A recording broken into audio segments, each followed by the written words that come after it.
নাম সন্তোষ মোহন দেব, রাজ্য আসাম, ভোটার শিলচর, দল জাতীয় কংগ্রেস, প্রার্থী পশ্চিম ত্রিপুরা লোকসভা আসন, সাল 1989 ও 1991, সংসদীয় পদ কেন্দ্রের পুরনমন্ত্রী, নাম কৃতি সিং দেব বর্মন, রাজ্য ছত্তিশগড়, ভোটার কাওয়ারধার, দল ভারতীয় জনতা পার্টি, প্রার্থী পূর্ব ত্রিপুরা লোকসভা আসন, সাল 2024, সংসদীয় পদ ফলাফল এখনো ঘোষণা হয়নি। রাজ্য রাজনীতির দীর্ঘ 35 বছরের ইতিহাস স্পর্শ করলেন ভারতীয় জনতা পার্টির পূর্ব আসনের প্রার্থী কৃতি সিং দেব বর্মন। দেশের প্রয়াত প্রাক্তন কেন্দ্রীয় মন্ত্রী সন্তোষ মোহন দেবের সঙ্গে উঠে এলেন এক মঞ্চে।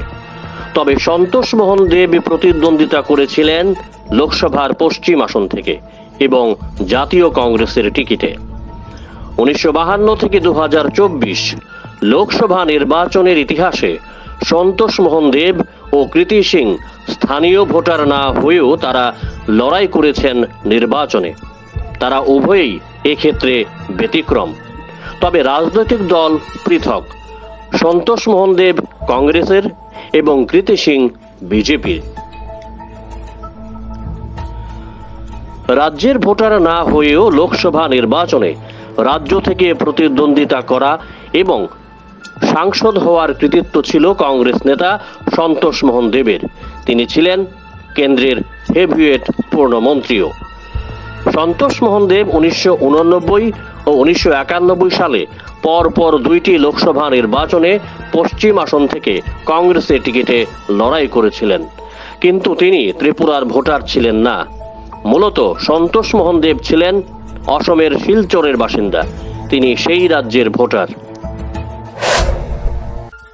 2024 লোকসভা নির্বাচনে সন্তোষ মোহনের সঙ্গে একই সারিতে চলে এসেছেন ভারতীয় জনতা পার্টির প্রার্থী কৃতি সিং। তিনিও ত্রিপুরার ভোটার নন, তারপরও লড়াই করেছেন নির্বাচনে। তবে সন্তোষ মোহনের সঙ্গে কৃতি সিং এর কিছুটা পার্থক্য রয়েছে। কৃতি রাজ্যের মেয়ে, তিনি বিবাহ সূত্রে থাকেন ছত্তিশগড়ে এবং সেই রাজ্যের ভোটার। কৃতি সিং প্রতিদ্বন্দ্বিতা করেছেন পূর্ব ত্রিপুরা আসন থেকে। রাজ্যের মেয়ে হলেই তিনি শৈশব থেকেই ছিলেন রাজ্যের বাইরেও। বিবাহ হয়েছে ভিন রাজ্যে। সব মিলিয়ে রাজ্যের সঙ্গে কৃতি সিং এর নারীর টান কতটা এটা সবাই জানেন। কৃতি নির্বাচনে জয়ী হয়ে সংসদে যাবেন কিনা তার জন্য অপেক্ষা করতে হবে আরও কিছুটা দিন। তবে ভোটের গতি প্রক্রিয়া কৃতির পক্ষে বলেই মনে করছেন রাজনীতিকরা। রাজ্য রাজনীতির লোকসভা নির্বাচনের ইতিহাসের পাতা ঘাটলে দেখা যায়, পশ্চিম ত্রিপুরা আসনে সন্তোষ মোহন দেব ব্যতীত বাদ বাকি সব সাংসদই ছিলেন রাজ্যের ভোটার। এতদিন পূর্ব ত্রিপুরা আসনের সব সাংসদই ছিলেন স্থানীয় ভোটার। 2024 এসে ঘটেছে ছন্দপতন। স্থানীয় ভোটার না হয়েও কৃতি সিং পূর্ব আসন থেকে করেছেন প্রতিদ্বন্দ্বিতা। ভোটে জয়ী হলে হবেন সাংসদ। সন্তোষ মোহন দেব ত্রিপুরা থেকে জয়ী হয়ে সাংসদ ও কেন্দ্রীয় মন্ত্রী হয়েছিলেন। রাজ্যের জন্য কি করেছিলেন সন্তোষ মোহন দেব, এই তথ্য কি দিতে পারবে প্রদেশ কংগ্রেস নেতৃত্ব? তবে অবশ্যই আজকের দিনে কংগ্রেসের মিত্রশক্তি সিপিআইএম এর কাছে এই প্রশ্নের উত্তর রয়েছে। তবে বর্তমান পরিস্থিতিতে কি বলবেন মানিক সরকার, জিতেন্দ্র চৌধুরীরা? বরাবর সিপিআইএম নেতৃত্ব সন্তোষ মোহনকে নিয়ে সন্ত্রাসের cassette বাজাতেন।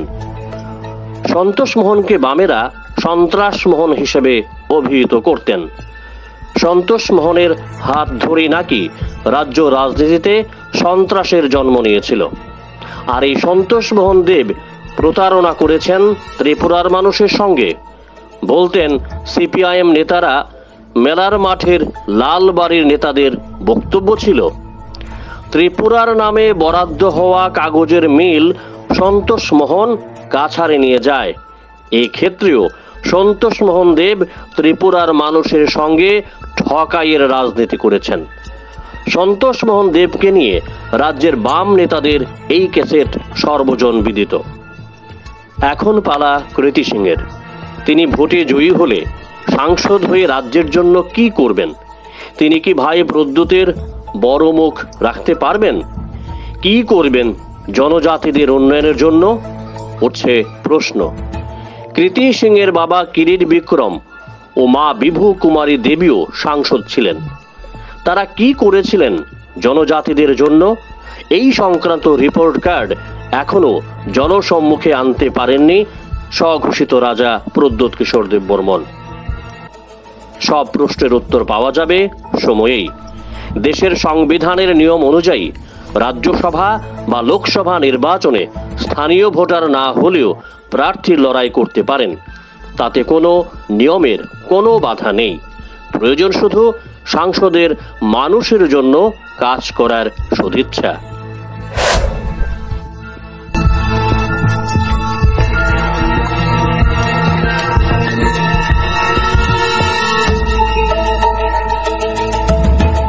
Bureau report, jam 24 news.